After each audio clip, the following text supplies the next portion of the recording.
Hey guys, Coach Mike here. We got a special edition of the MDM Show podcast. We have Chris Jordan backstage. It's going to be a beauty.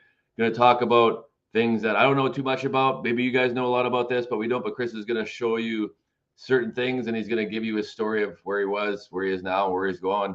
And yeah, we'll see. I think he's waiting backstage somewhere. Just a second. I'm going to see if I can go find him here. I got to press a couple buttons and see if I can go find him. Da da da da da. Boom, there he is. Hey, Chris, how's it going, buddy? Hey, brother, I'm good.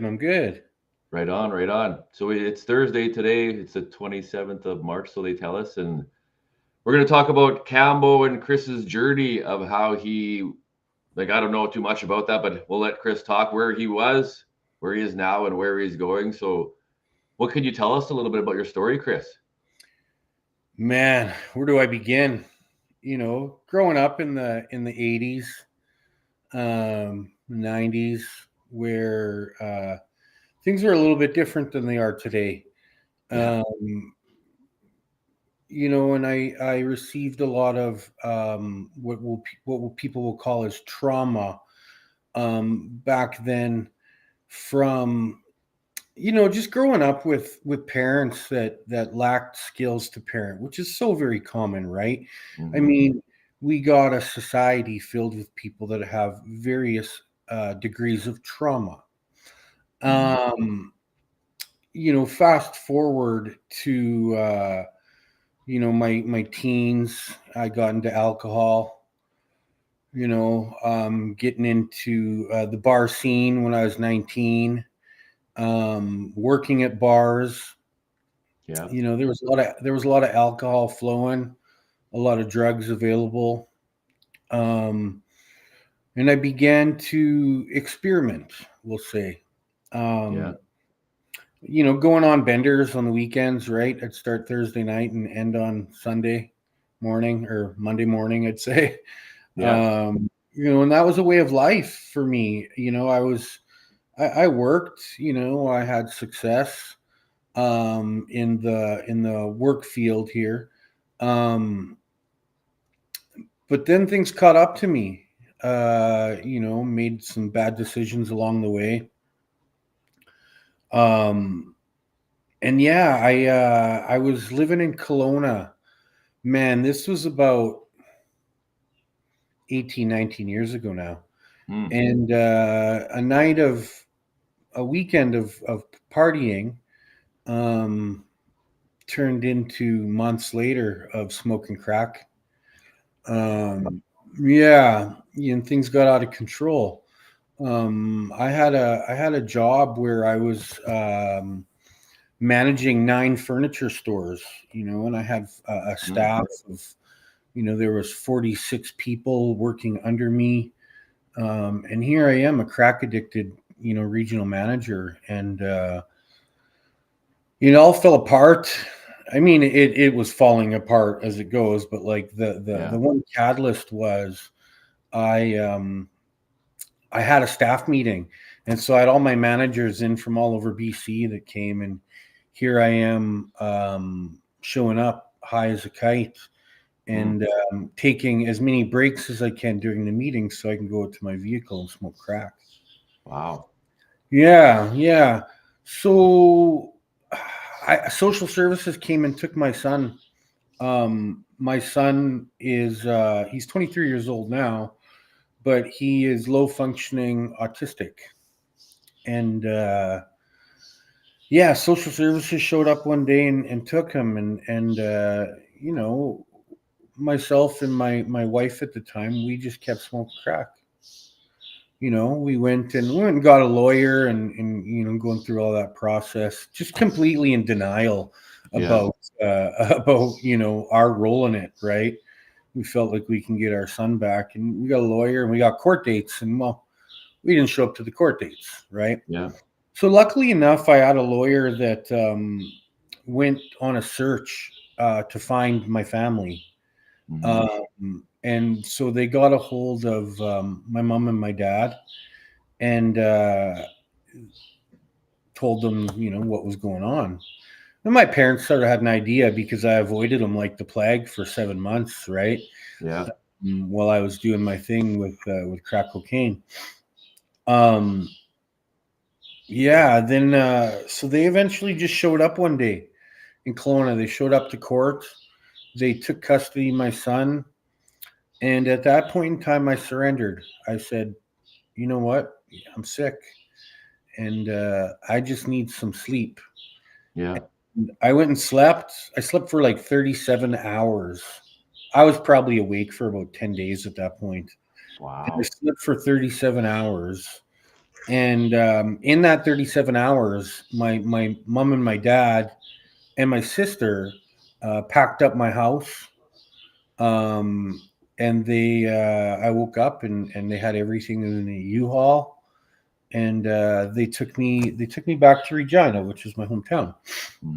Um, my wife at the time, her sisters came up and took her to Edmonton. They slowly split us up, right? Yeah. When I got back into Regina, things ended up getting worse. I tried to play the role like I was healthy and getting healthy, and I was going into inpatient programs and doing some work with addiction services, going to those AA and NA programs. Yeah. And I'd go a few days here and there without using, but I always end up back. And I'd go out with my friends.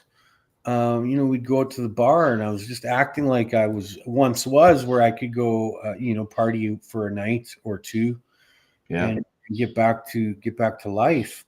But I'd go out with my friends. We'd go hit up Habanos or one of those bars that was popular in Regina back 15 years ago. Yeah. I would about 12, 11 o'clock, I'd start getting the itch, and I didn't want to tell my friends what I was into, but I went out on the search for cocaine. Now, they did cocaine, but they did it through their nose, nasally. My game was a little bit different, so I went and searched out for the crack cocaine. During those searches, I met this nice First Nations couple that obviously they also struggled with addictions. Yeah. And their home became a safe place for me. And that's where I got into slamming cocaine in my veins. And man, I did that for a long time. And then, through the different programs that addiction services would offer, I was able to, I'm going to say harm reduction, but stop doing the needles and just get back into the partying like my buddies were doing. Right. And so I just became like a casual user again, but no healing in whatsoever. Right. That casual use always ended up catching up to me one way, shape, or form, right? So back in 2015, here I am working at Evraz Steel in Regina there. And again, getting paid and going on benders, and then going clean for a couple of weeks, getting paid, going on benders. It was in a cycle. A friend of mine that I didn't have a lot of contact with throughout the years, but we knew who each other was. His name was Pat, and he reached out to me regarding cannabis, not for me, but for my son Hunter, who was, like I said, is low functioning autistic and had a seizure disorder. So I went down to his dispensary at the time. It was called Best Bud Society. It was downtown in Regina. And he gave me education on the medicinal benefits of cannabis. Yeah. And so I used weed, throughout my life. It was more of like an escape or a party thing or whatever it was. I used it. Yeah. But I didn't use it intentionally. So through Pat's education that he offered me, I had a little bit of a reframe in my mind, and I started using cannabis for harm reduction purposes.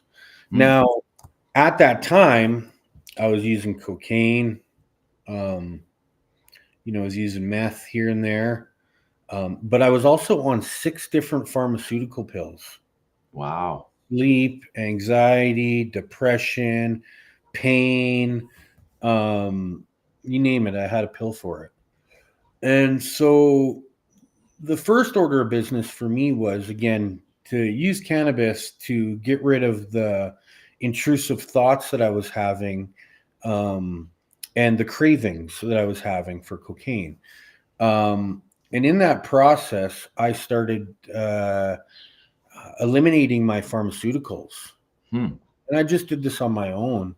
I started weaning off of them.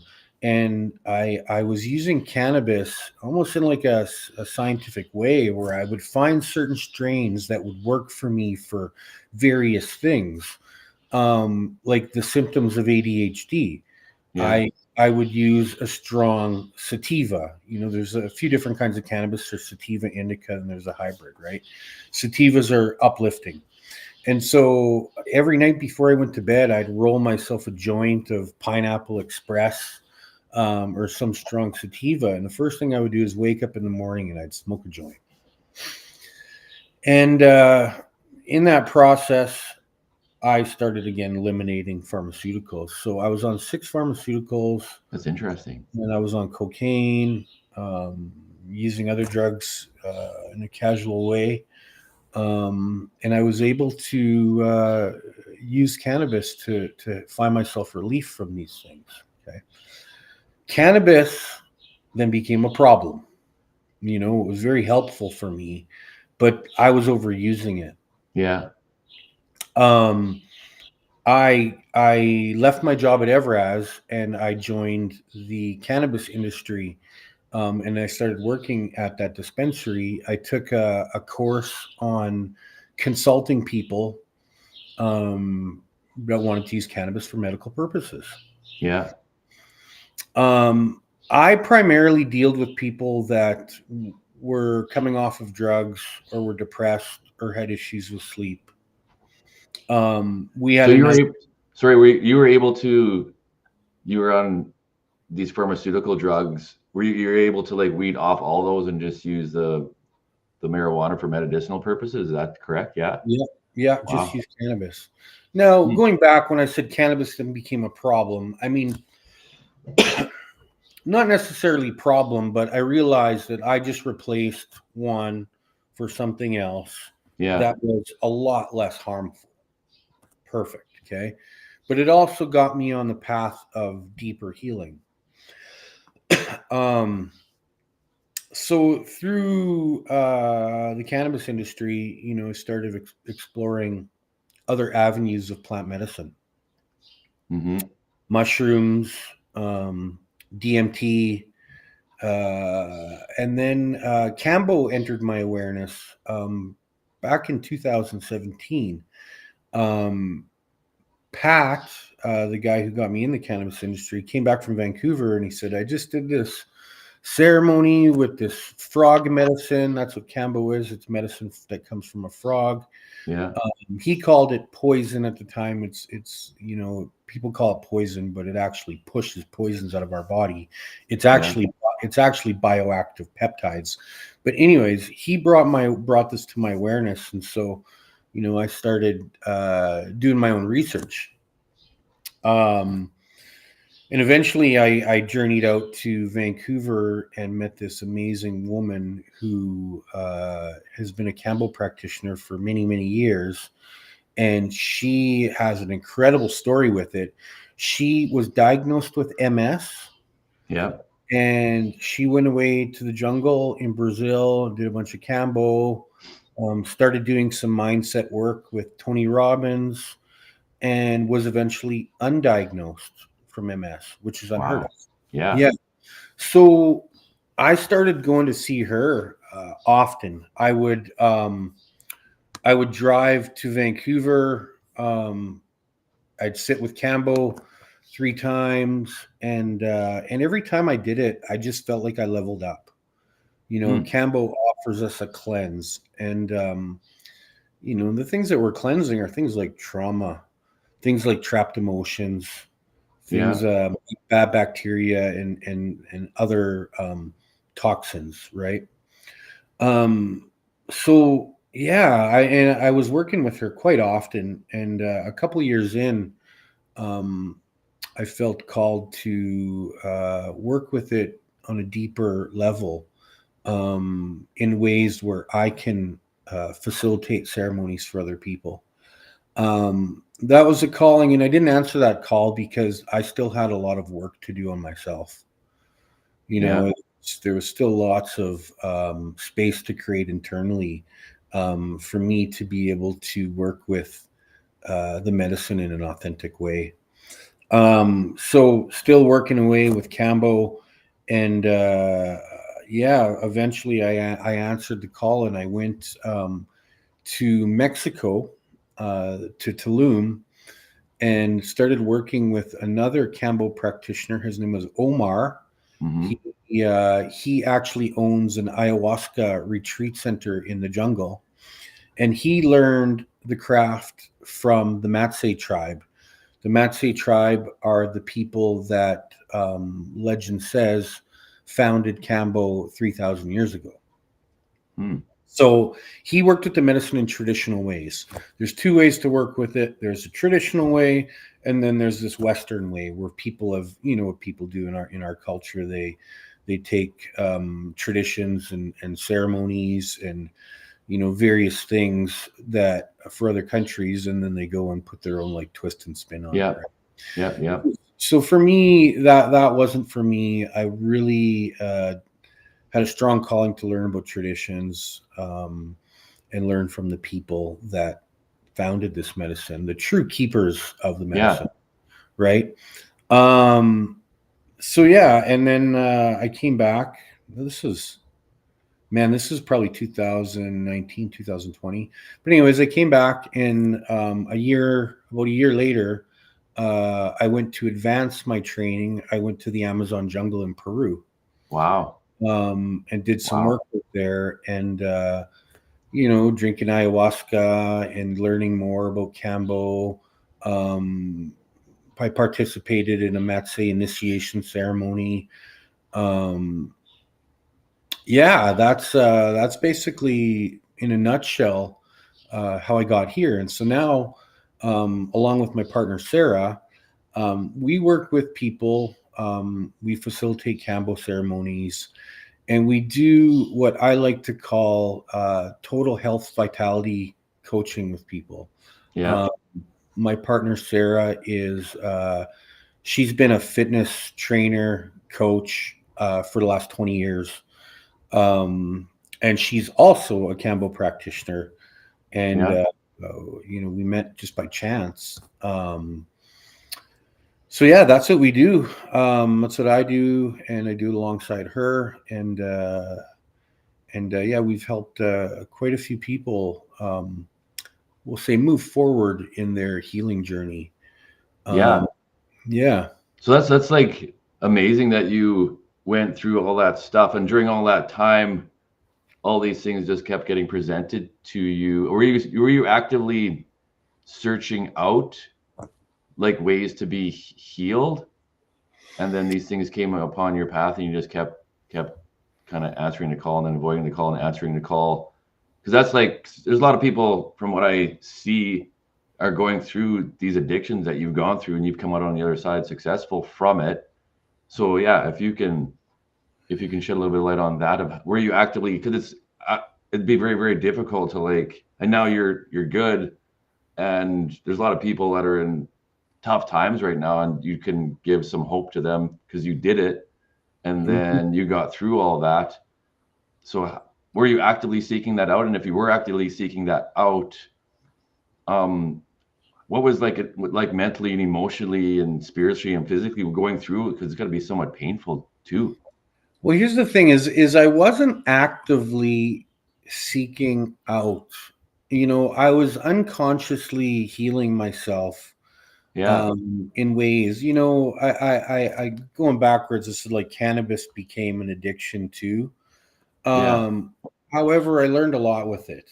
I learned. But you made it through. You made it through all this to like where you are now, and that's amazing. and because people need to know how to do that, because it's like people are struggling. Yeah, it's interesting. So I wasn't actively searching for Kambo. That just got presented to me one day. Boom. And it totally resonated. You know, I was just desperate to get rid of the darkness that was living in my vessel. Now it's interesting you talk about searching out. I did, you know, throughout that process, I was searching for ayahuasca at one point in time. And through this search, man, it just never presented itself unless I wanted to go away to the Amazon jungle. So this would have been before I did my Kambo training. While I was still just working on myself with the medicine. Ayahuasca never showed up for me until I just stopped looking. And then about 6 months later, I got a phone call from a guy that I met in Vancouver through the plant medicine community. I just got a phone call and said, "Hey, man, are you still have a calling to work with ayahuasca?" And I'm like, "Yeah, man, I do." "Well, we're having a ceremony next weekend." And so I went out to Maple Ridge, BC, and sat for 3 nights in ayahuasca ceremony. And now I sit in ayahuasca ceremonies on a regular basis, you know, and each time growing. But yeah, that whole searching, right? And I feel like we're a society searching, you know, and it's like a form of resistance, right? Throughout this searching process, you know, we go through some struggles. But once we can learn to trust the process and surrender to it, and that's something that my first Kambo practitioner, Ramah, taught me, is just trust. Everything is always going to work out one way or another, right? And once we stop resisting, we can notice things just work out for us. Yeah, that's a good knowing, because the searching could become stressful and it could give you anxiety. It's like, when's this going to happen? When's it going to when's it going to happen? When is like my ship going to come in, or when are things going to get better for me? But if you're on, because you're searching but you're not searching, and then what's going to happen? It's like the way the world's going right now too. There's so many people that are uncertain of what's going to happen, but it's going to work out eventually. They're going to figure things out. The politics are going to figure things out. The country's going to figure things out. We'll move forward.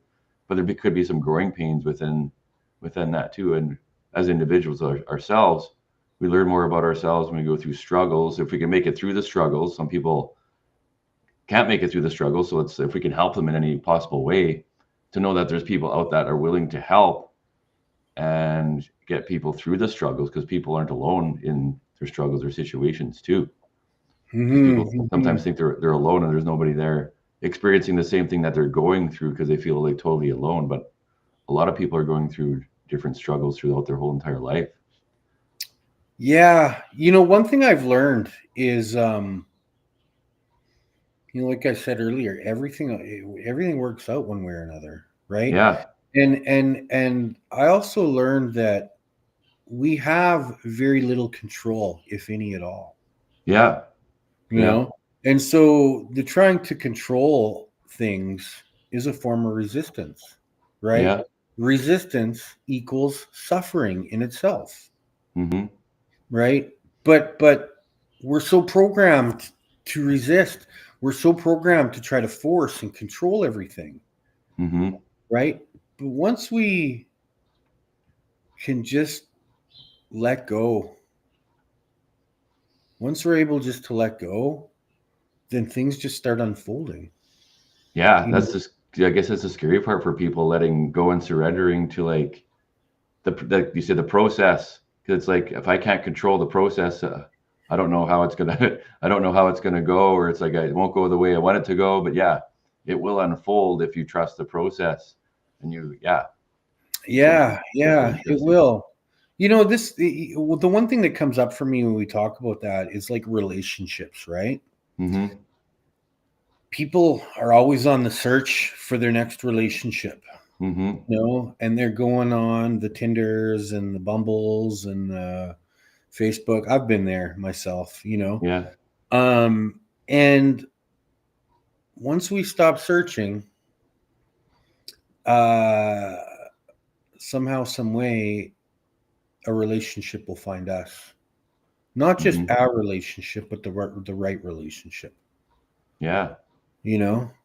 You got a good story about, do you have a good story about that? I think that's how you Well, met with Sarah now. yeah. You know, that's it's definitely my story. I mean, I've been in 5 relationships prior to Sarah where I learned a lot of lessons. You know, not about those other people, but about myself. Yeah.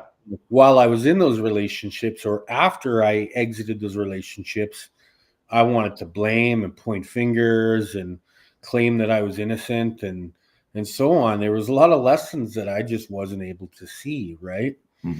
And then I was in a long-term relationship about 4 years ago. And this is the relationship where all the lessons that I was avoiding hit me like a brick. Wow. Right. Yeah. And it had to do, you know, I started, you know, working on myself. And as I worked on myself, I was able to see things more. You know, I was able to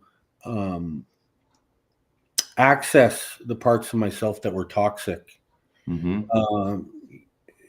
more specifically, why they were toxic. There's a root, right? There's a root there. And most of those roots end up to do with something in our childhood. Yeah. Right. Or different ways we were conditioned. Yeah. And then, you know, after I got out of that long-term relationship, I was, you know, I vowed to be single for a long time. Like I'm just probably forever.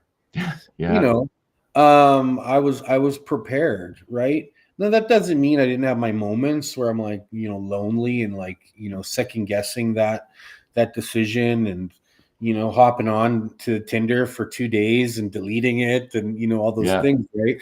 And that was me in resistance. That was me trying to control things. Yeah. But once I stopped that, yeah, I just ended up meeting Sarah. And it was wild because she lived in Kelowna and I was living in Yorkton, Saskatchewan. Wow. And we knew we're Kambo practitioners, so there's a small community in Canada, right? So we both knew who each other was. And then we were both going to be going to this ayahuasca ceremony that was coming up in a few months, and I just kind of heard that she was going to be there, and going back about a year earlier, her and I and another practitioner, even though I never met Sarah yet, this other practitioner set it up, but we were going to do a big ceremony. And we had a little bit of a challenging time, you know, having people register for it, so it didn't happen. When I found out that we were all going to be at the ceremony together, this ayahuasca ceremony, I reached out to her and just said, I heard that you're coming to the ceremony. And we just started talking. And we did this long distance relationship thing for a while. And then we met. Well, it wasn't officially a relationship, but it was like we were talking every day, right? Yeah. And then we met up at the ceremony, and you know, we both knew where things were headed.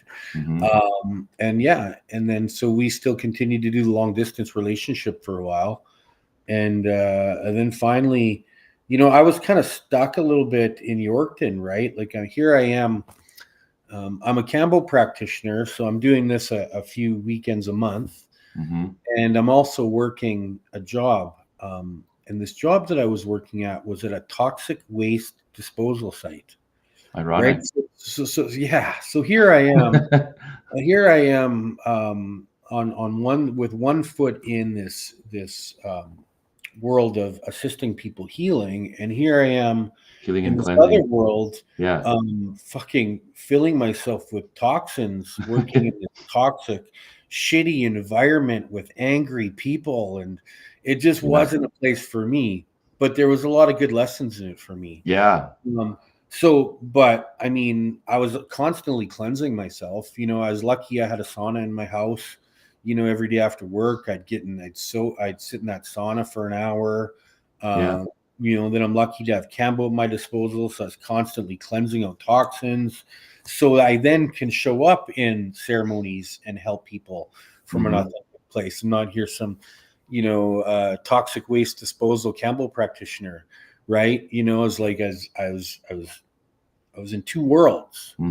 And Sarah invited me out to Kelowna, and fuck, I resisted it because I'm like, here I am. This is a job I have. This is an income. I'm a single parent, and I have bills to pay, and times are tough in the world these days. It's a little bit challenging. So although I had this deep love for her, I was just like, I resisted because for me, the time wasn't right.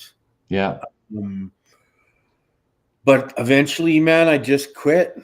I quit, and I came out here, and things have expanded for me quite significantly since being out here. Sweet. We've created a Kambo certification course. Nice. To teach people how to work with Kambo. We created a self-dosing course that we're going to be launching in May, teaching people how to dose themselves with Kambo. And we're also at the end stages of starting a peptide company as well. Yeah. Things have been great, and so it's just surrender and trust the process. Yeah, letting go, surrendering. Stop looking for things, and things will show up for you at the right time in the right moment. Yeah, that's almost a opposite way of looking at things, because you have to have trust, you have to have faith, you have to let go, you have to surrender, instead of like stressing yourself out by looking and like, when's this gonna happen, or what? But if you just let go, it's almost like the Return of the Jedi with the Star Wars with Luke Skywalker. It's like when he's talking to Obi-Wan and Yoda, just you have to let go, trying to stop trying to force things, and then it's interesting. Yeah, next thing you know, he's doing like handstands, fucking shit like that. Yeah. It's interesting. But there's always something that can come up still. Like we can trust and surrender, but then things bubble up, old patterns, right? So it's like having an awareness around when old patterns come up, right? And so being a single guy for so long. And I worked on a lot of stuff, man. Like I worked on a lot of toxic stuff that was a result of me and my conditioning and my choices and so on, right? Yeah. But if I didn't work on that stuff, I might not be here today, right? But then there's like layers, and then you get in a relationship, and you start realizing there's more stuff there. There's different fears and things that come up from past relationships, right? We carry around little wounds and stuff like that, right? So it's just been a beautiful process of self-discovery from way back many years ago to now. Like even because you've like done the work, and then you were searching but not searching, but even to be working on yourself, to get people to like actively work on themselves and become self-aware, and to know what you're thinking, what you're doing, the results you're getting, and then to make those changes within yourself, to actually just work on yourself, with people know what working on yourself is, to like try to become a better human being, because it's an ongoing process. I know for me, and to like even to have someone work on themselves, like you say, it's continually working on yourself. Like what do you suggest for working on yourself, and how did you like work on yourself? Did you read books, and you sought out mentors, and the Kambo was the healing and all those different things too? Well, I was very, very, very lucky to meet again the lady who was my first Kambo practitioner. Her name is Rama. Very, very lucky to meet that lady, man. She was the key to unlocking a lot of things for me. and changing the way that I see the world, changing the way that I think, anchoring more into my heart space and out of my head. Yeah. She taught me a lot. She was definitely an amazing teacher for me. So, I do recommend for people to work with others. Yeah. As a coach, coaching is probably the best route, if you ask me. When we're into like therapy and those things like that, they're sort of handcuffed a little bit by the system in what they can do for people, right? Yeah. When you're a coach, you can say whatever. Yeah. Yeah. When you're working for a company, you basically have to, yeah, you have to kind of like follow certain protocols, and you say what they're, Yeah. And there's how do I say this? There's a format that they follow, right? But when you're a coach, you don't necessarily have to follow a format. You connect with a person in an authentic way, just like you and I are right now. yeah, Right. yeah, exactly. And authenticity says a lot. When we can connect with people in an authentic way, Mm-hmm. We can help them unlock a lot of things. And you know what else is kind of funny? When I work with people, they also help me unlock things, because everybody I sit across from, is a mirror in some way, shape, or form, right? And this healing journey is definitely a lifelong journey. So I don't care if you're the greatest Kambo practitioner in the world, or a ayahuasca shaman, or top psychologist in Canada. Man, there's still shit you're gonna be working on. Yeah. Oh, for sure. Yeah. Yeah, it's very important to continue to do that stuff, and not get into this like high and mighty sort of like, I'm a healer, Yeah, I'm better than everybody. Yeah. better than you, and so on, right? Like there's this thing. What I learned actually in my first Kambo training was they talked about something called the hero syndrome, or the halo effect, right? And it's something that many people will go through as a part of their journey. I myself did it. Where we get in a place, in a position where we can assist others in their healing journeys, but we don't do the work on ourselves, but we get instant gratification from working with this other person, and then we like to put ourselves on some pedestal, right? And while we're on that pedestal, we avoid our stuff. It will always lead to burnout of some sort, right? I learned that on early. Well, you're smart. You know all your stuff. That's awesome. Yeah. There's a lot of that happens, but it is really a part of everybody's journey. It's just, do you have that awareness, or do you can you access awareness around these things, right? Yeah, because there's people. If people would continually work on yourself and know that you're a work in progress, and know that you're never going to be perfect, and no one else is perfect. No one is like, it's impossible to be perfect, and even to get perfection is not going to happen. But you're striving for perfection, but knowing that whatever you're doing is never going to be and work out perfect. Yeah. Right. There's a lot of people out there that are holistic health practitioners, and they'll fall into that category of having the hero syndrome, or the halo effect. And I always tell people, when they're vetting someone to work with for their healing, ask them this important question: are you healed? Yeah. Right. Yeah. And if they start glorifying their process, and acting like their life is perfect, fucking beeline. Yeah, exactly. Beeline it the other way, man. You want to work with somebody that's real and authentic. Yeah. Have a conversation. And I've never understood that. I've never understood how someone could think that either they're perfect or someone else is perfect. Like, because you can't do it. It's not even close to be even, yeah. well, it's like it's just a disconnection. Yeah. Is it an ego? It's like like you said, a halo effect, an ego effect, the hero syndrome, whatever it may be, to think that, yeah, it's interesting. And you know what? Here's the thing, though. And this is going to be like sticking up for them. Most of the time, it's unconscious. Yeah.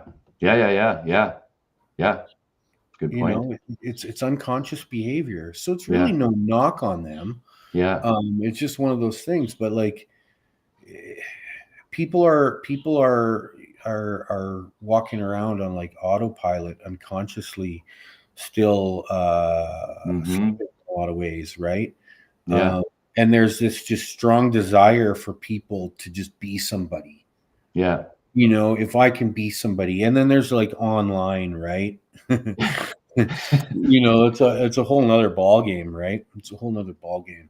Yeah, I've written some responses, and I've seen some of your responses to, like, people are just like, because you got people behind a keyboard that can write whatever they want and have their opinions, and then you don't even read it. It's like you respond or react. Like, most of them are kind of like, where's this coming from, or why are they writing this, or like, it's like, okay, and you're entitled to your opinion. Yeah, you don't like people get really angry. It seems like people get like, they can get like really, really angry on social media somehow, and it's, yeah, but well, people are infected with a virus. Yeah. There's a virus, and where does it come from? It comes from people watching the fucking news. Yeah. People getting too deep into the news headlines that are based on a 5-minute clip that someone says that leaves out the rest of the entire the whole story. Context of the whole story, right? And so people are being programmed, man, so deeply. And then there's the other people are easy to be programmed because they're so full of toxins. There's the alcohol and the cigarettes and the drugs and the shitty food, and these things don't help. No, they don't help. Yeah. Right. But once you start cleansing yourself, cleansing those toxins out and removing the blockages, you can start seeing things a little bit differently. Yeah. Right? To be able to think for yourself. And yeah, this is cleaning yourself up, like you mentioned, the toxicity and then the healing and the cleansing, and it's a never ending process, and you can't be perfect at it. But yeah, once you start cleaning your diet, once you start exercising, once you start turning off the news and you start thinking for yourself and knowing kind of what you should do and what you shouldn't do, and then yeah, forgiving yourself if you screw up and all those different types of things, and then you can actually have eyes to see what's going on, and you can start thinking like critically on different matters without just regurgitating what the news tells you and believing exactly what they're telling you. You might have to analyze that for a bit, whether it's you believe it or not, instead of just believing exactly what the news tells you. If the news says it must be true, or my teacher said it, or my parents said it must be 100% true. Which, yeah. Well, you said the one word, man, critical, or one phrase, critical thinking. Yeah. Right. It's not happening in this day and age. I don't understand why. Like, well, you said it, because it's like people aren't healthy. So if you're sick and you have a virus and you're weak and you're eating junk food, you're not working out, you're just sitting there doing nothing. So you're easily programmed then, because you'll buy into anything. Well, they're not sitting around doing nothing, man. They're sitting around programming themselves. Yeah. They're programming the grooves deeper, Yeah. But I still think that everyone knows. Maybe they don't. Like, maybe they don't. Like, they're unconscious. I guess they'd have to be unconsciously unaware. They just don't know. They don't. I like using the analogy of walking into a grocery store. So if you walk into a grocery store, like the majority of that stuff in there isn't even food, and even the food isn't even like real food.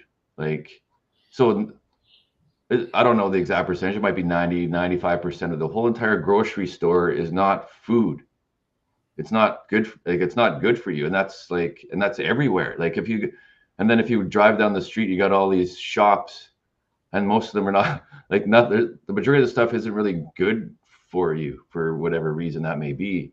And then you can see that, and then you have to kind of find the food within the grocery store that's going to be the healthiest food. It might not be purely healthy, but the healthiest food within the grocery store, which is like very small percentage. And I don't understand. I guess this is the way it is. They don't, if they have this group of people, if that's true, that it's obvious that they don't want you to be wealthy and strong and have your own opinion and critically think and analyze things to see if it's the way it should or could be, because it's obviously not set up that way out here if you take a look at it, from my perspective anyway. Yeah. No, man. We're set up to be controlled. Yeah. You know, it's like, and we're set up to feed industries. Yeah. And one industry that we feed, that food industry, helps feed the pharmaceutical industry. Yeah. Right? Because there's so many chemicals in these foods. And man, like right now in the United States, they're cleaning it all up. Yeah. With RFK Jr. in the fold, man, they're cleaning it all up, right? Mm-hmm. And so the people are going to become healthier. They're taking out these chemicals and these dyes that are in food. Like the ADHD thing is it's a pandemic in itself, man. So many people struggling with having symptoms of ADHD. And if we didn't have all the freaking dyes in our food as kids, it wouldn't be such a pandemic. And even the educations, like all the systems, and when you go through a cleansing process, there's all the time. If the world's going through a cleansing process, you get all these people battling because it's like the toxins are coming out of the system and the toxins are coming out of the body. So people are like, all that toxicity is coming and raising to the surface, and that's why I think you have a lot of this stuff going on, because the toxicity is coming out of the system, coming out of the bodies, and then coming out of the education system, the food system, and people are fighting against it. It's like that's just like you would if you're detoxing yourself from alcohol or drugs or anything. It's like it's a process. Yeah.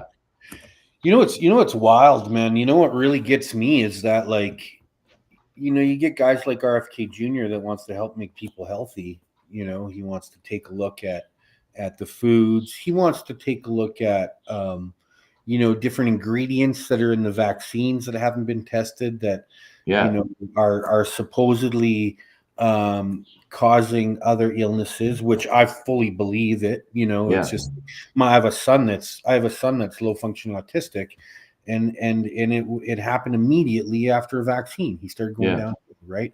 So I believe it fully based on my own life experience. But it's so wild that you got this guy that wants to make their country healthy. Mm-hmm. People are hating on him, and they're calling him a conspiracy theorist because he asks tough questions. Yeah. He asks, he wants the clearer picture as opposed to just blindly following. Yeah. What's the problem? Why are the people so sick? Mm-hmm. And people are hating him. And it's just like, and this just brings us up as kind of on another subject. Yeah. And I don't know who's watching this right now, but I don't care. Elon Musk, man. So this guy, he doesn't need to do what he's doing in the United States right now, man. He's rich. He's rich, the richest guy in the world, supposedly, right? Yeah. And he loves that country he lives in, and he could see where it was headed. Mm-hmm. So he jumps on the side of the now president of the United States, and is helping him bring efficiency to the government by looking at government spending.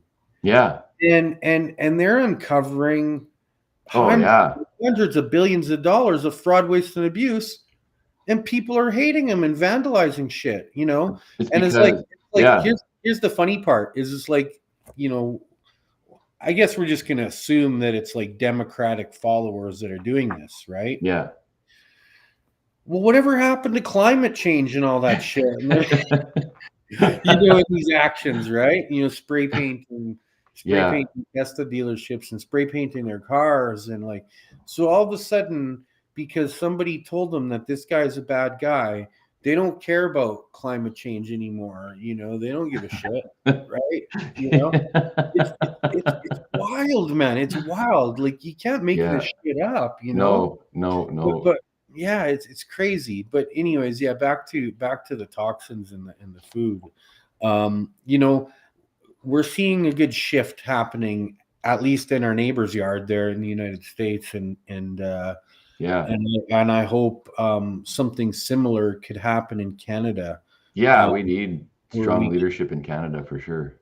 Yeah, I'm just more going on to like the food and stuff, like just removing toxins and looking at different holistic ways to help people get better, and cut out the advertising for pharmaceutical companies. Yeah. Just doing what we can to make the people healthy again, because man, people are struggling. Yeah. I can understand this on a level because of the jobs I've worked. I've kind of run into this because I'm a guy that wants to improve and make it better and make it healthy and have everybody. So you experience this on a lower level because once you instill positive change, and everybody kind of wants and because this is my experience in all the jobs I've worked growing to where I am now. Okay, you guys want this change? I'm going to do it. We're going to do it. And then you get so much resistance. Like, people are like hating on you. They're like, they don't want to, they say they want it, but once you start to do it, they don't want any part of it. And then if you have corruption within a system, because which there's corruption in all systems. Oh yeah. If you have corruption in a system, which I've dealt with as well too, people are afraid to be exposed of all the bad that they've done, the corruption they've done, the fraud they've done, whatever, moving money around and what. So if they get exposed, their whole life's going to blow up and they could lose their job and their whole livelihood. And that's what they hold on to. So they'll do I think this is what's going on in the whole entire world right now.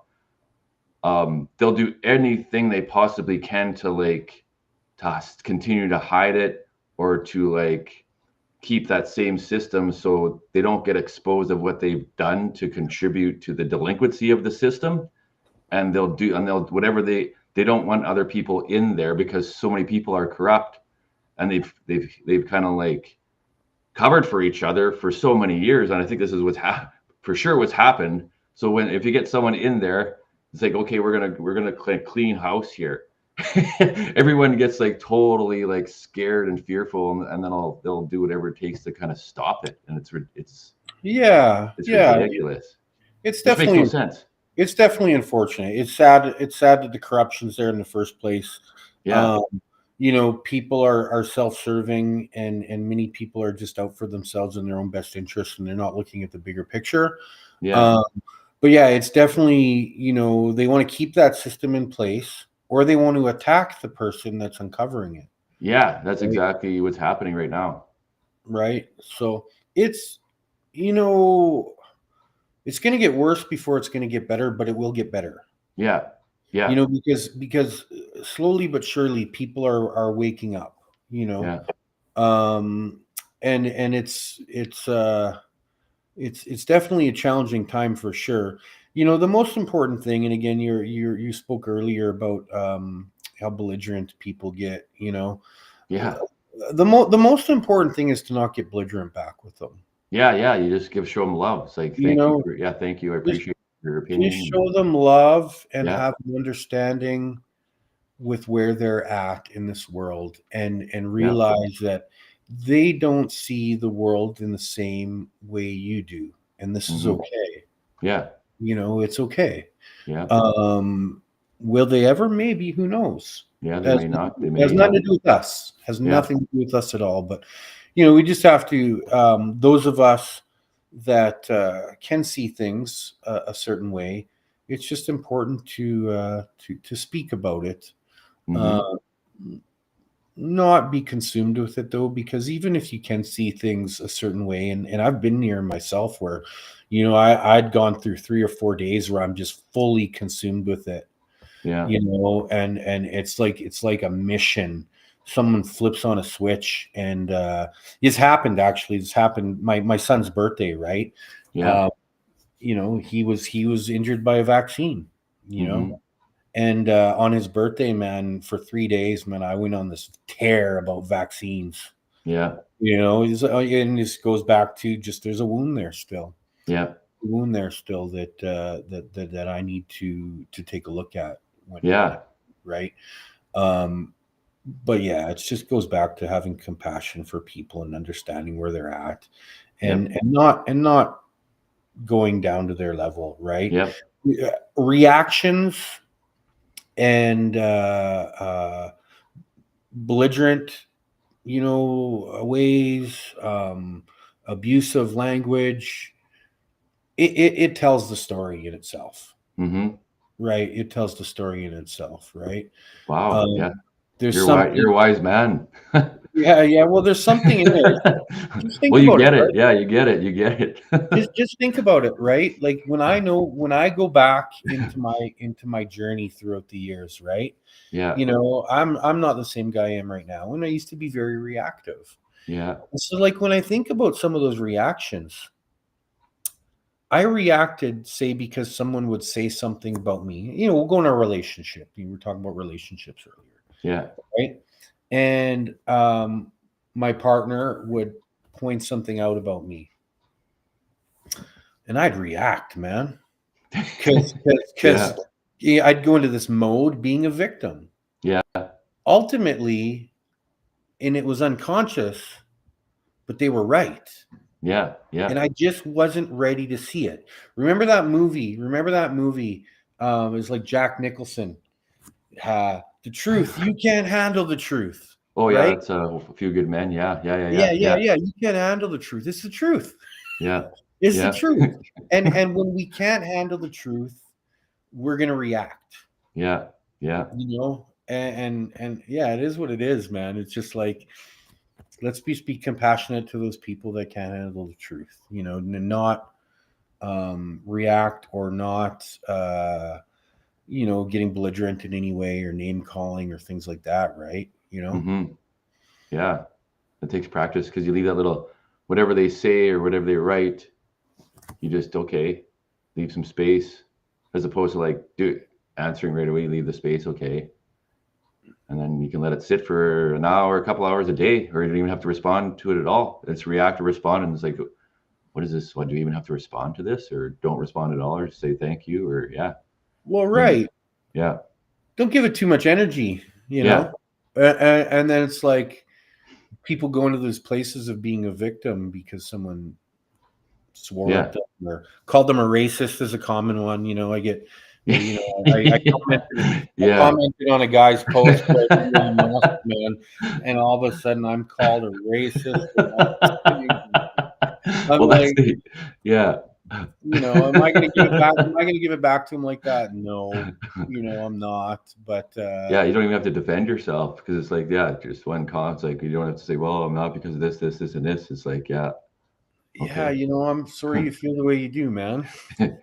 It's project, and a lot of people project their own inner beliefs on other people, and they say, this is, even though this is me, I'm projecting what I believe onto you, but it's like you're you and you can be you, and that's okay. Yeah.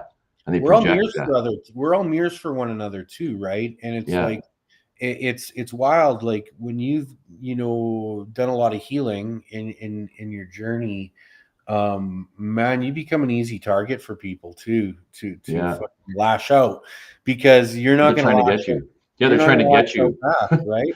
Yeah, they're trying to do Yeah. everything they can to like, how many times can I poke this person to get them to like react in a way that I Oh want them yeah. Oh yeah. to. Yeah. Online I've just ever since like the whole COVID vaccine thing. I that's where I really woke up to shit, back then, right? Yeah. And I had a few guys, some of them may be on your Facebook, I don't know, or your social Yeah. media, Yeah. but just troll Everything they're trolling me, man. And yeah, just recently I started just removing those people. Yeah. Well, they can spur good discussions because it's like, yeah, and then it will spur a good thread, and then it'll get maybe them to think it's like, yeah, maybe this guy is nice. He's giving me nice responses. He's not throwing trash back at me. He's actually showering me with love and with a good response. And then you can teach them, well, yeah, maybe he isn't who I thought he was, or maybe I'm just testing him or her to see how he's going to respond, or however, whatever they're writing it down on there for. Yeah, it could be. It's interesting. And people are so confused, man, that like they think just because somebody has a different opinion than you or disagrees with you that they don't like you or that you don't like them. Yeah. It's not that. That's not the case. It's just, Yeah. again, having that understanding that we all see the world in a different way, man. We're all wearing a different set of lenses. Yeah. And it's okay. It's okay. But we don't need to call someone a racist piece of shit just because they don't support fucking Tesla's getting smashed and dealerships getting, you know what I mean? Yeah. like Yeah. you're a racist piece of shit. Yeah. Yeah. White supremacist, racist, or whatever, homophobe. Yeah. All the buzzwords that they call you. Just, Yeah.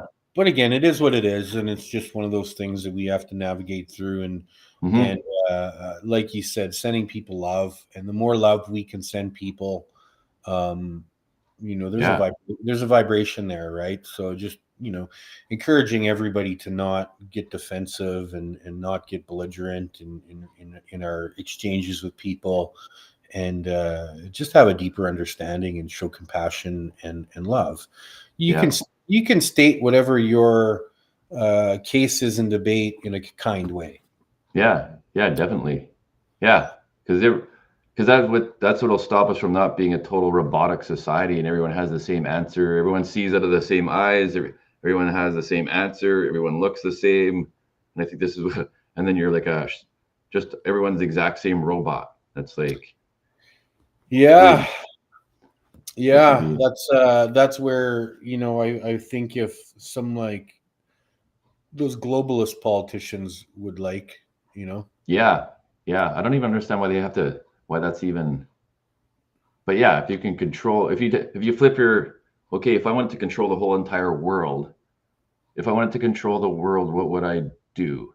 And yeah, and then you look around, that's kind of what's going on, right? If you wanted to infiltrate the world and have control over everything, what would you do?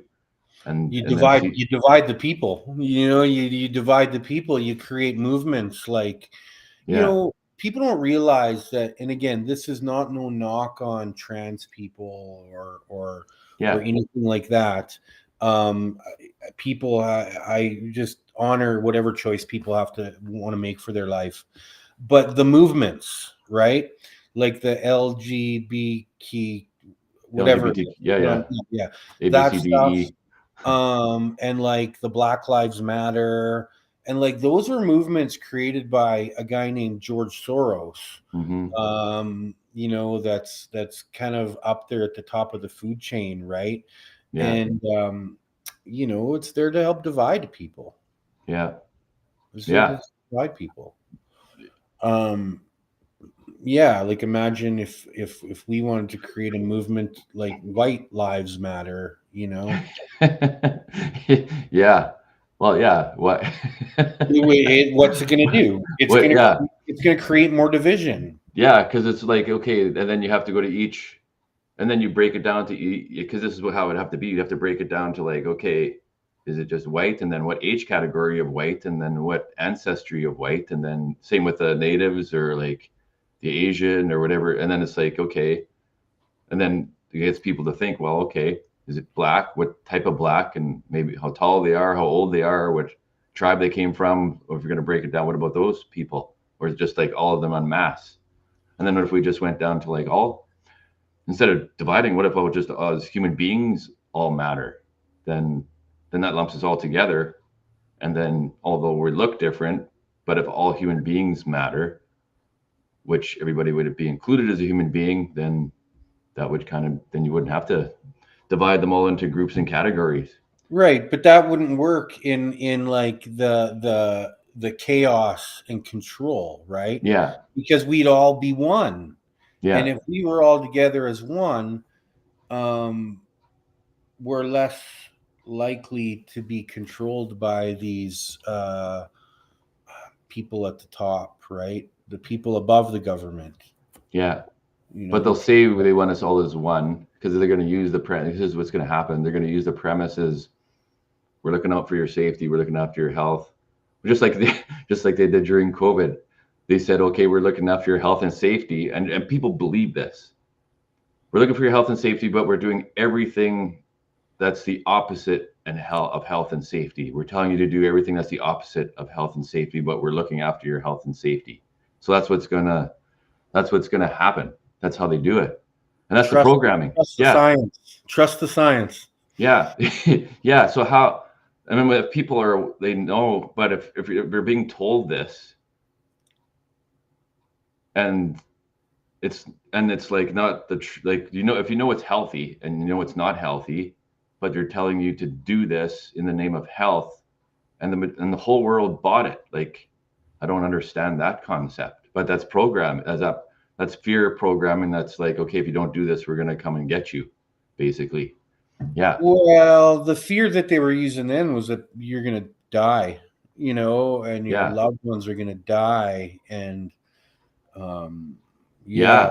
But no things. one was like, no one was like, if you got, it just, Well, none of it made any sense. we can get into that, but we'd be here all day. But you're right. Yeah, yeah, yeah. Yeah. People were dying from car accidents, and they were calling it COVID, right? But the whole numbers, the whole programming, the news. Yeah. That's when I stopped watching the news. Like, that's when I realized, man, like something's not right here, and I had to shut the news off. And it was one of the best things that I've ever did. Yeah. And I even totally stopped watching TV, man. I haven't turned on a TV for over 2 years. We Yeah. don't even have one. Yeah. It's But yeah, just you're it's right. You're right. programmed, not healthy. If you if you wanted to like control the whole world, because that's how you have to look at it, what would you do? And it's exactly what's happening. You divide everybody, you get everyone to fight amongst themselves, so then you don't have to fight them or kill them, they'll kill themselves. And you open up like the food and the pharmacies and the education system, you go into the churches, you go into like all the health and wellness things, and you put people in there that are supposed to be healthy that are not doing. Then they're going to come in the name of health, going to safety and peace and love and all this. And then they're going to put people in all these trusted systems. And then they'll slowly boil you over time to like be, yeah, programmed, weak. You can't think for yourself, all this stuff.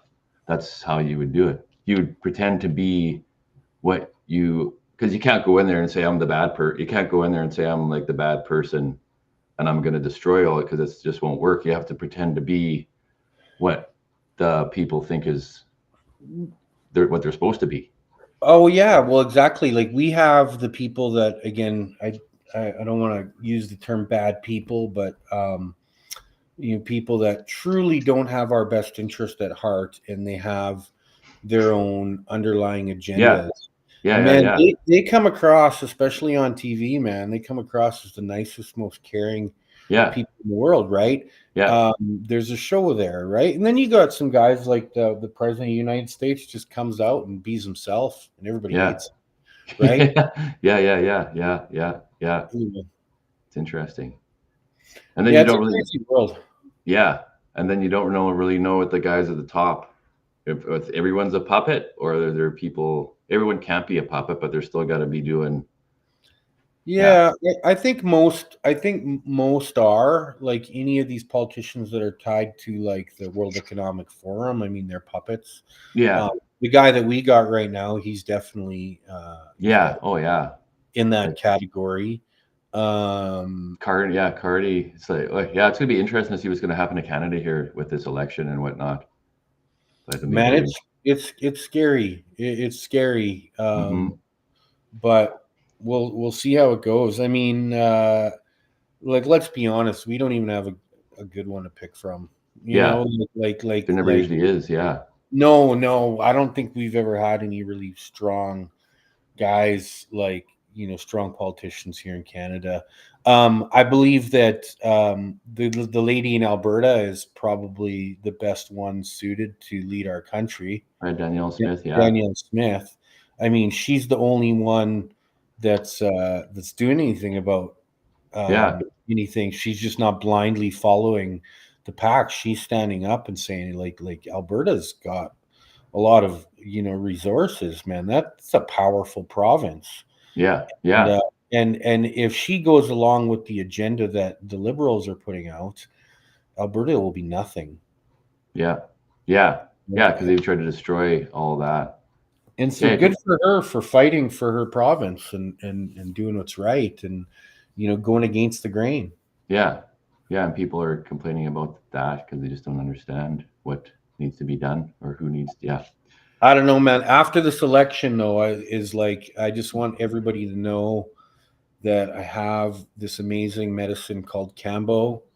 Once this election's over and you want to cleanse yourself of all the toxicity that you've taken in, come see me. Yeah, definitely. Yeah, we'll end it here. So yeah, how can people get a hold of you? How do they get a hold of you, and how can they reach you, and how can they set up like a ceremony or a cleanse or anything like that? How do they go about doing that? They can text or phone me. It's 306-690-FROG. Yeah. My website's www.healingspiritskambo.com. Okay. Or you can check out Facebook, Instagram, Healing Spirits Kambo. Yeah. Chris Jordan, Healing Spirits Kambo. Check it out. Yeah. Yeah, so we can talk about. We offer Kambo. We also offer 5-MeO DMT, and then we organize other plant medicine retreats where we bring a shaman. We bring a shaman down to facilitate the retreats as well.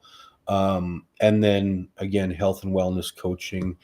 If people want to take their health to another level, we can assist there as well. Yeah, your partner Sarah has gotten you to lift the most you've ever lifted, I think, here, doing like 400 pounds and. Man, yeah, and I give her all the credit, and she says to me, "You did the work, man." But she provided me with a lot of knowledge, and she showed me how to work out properly, how to nourish my body properly. Man, I thought I was eating good until she came into my life and taught me some things that I just was blown away by.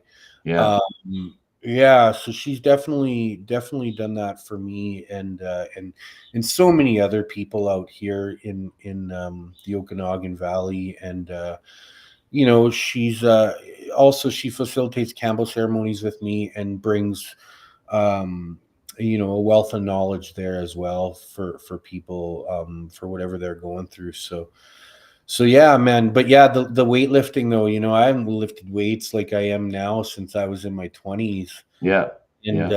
And every week, man, I'm like reaching a new milestone. And I'm probably, I'm like 206 pounds, where I used to walk around at 220. Back when I, was really into weightlifting in my 20s, man, I was 260 pounds. Holy shit, yeah. Yeah. So now where I'm at, it's not just about becoming strong. It's not just about lifting heavy. It's about my health, wellness, and vitality. And that's why we're training every day. That's why we're putting, the right food in our body, the right supplements in our body, the right peptides. And it's been a game changer for me. So cool. Yeah. There's another avenue for people. It all ties in together though, right? Like if we can do some work with medicines or and help clear and create some space by removing toxins and removing toxic thoughts, removing bacteria that's not good for us and so on, it makes the exercise portion, I'm not going to say it's easy, but it makes it a little bit easier. Yeah. Right. when I wasn't feeding myself good and I was trying to go to the gym, man, I was like lethargic, and I'd go into the gym and just go through the motions real quick, hop on the treadmill, walk for 20 minutes and get the fuck out and go home and eat some more shitty food. Yep. I can relate to that for sure. Yeah. I think most of us can, whether we're about to admit it or not, that's another thing. But for those of us that can and can openly say it, because we're human beings and we're not perfect, and that needs to be acknowledged. We're all on this journey, and our journeys all look different, but it also look the same. And just recognizing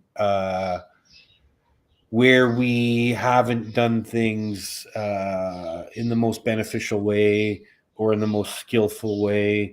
And that's how we create awareness to be able to move forward on our health journey, right? Yep. Cool. So, right on, brother. Well, thanks for the conversation. I really enjoyed it. It's been fun, definitely. Like to maybe get Sarah on here someday with you. Yeah. That'd be very cool. She'd a lot of good knowledge and expertise for sure. We'll do that. Sure.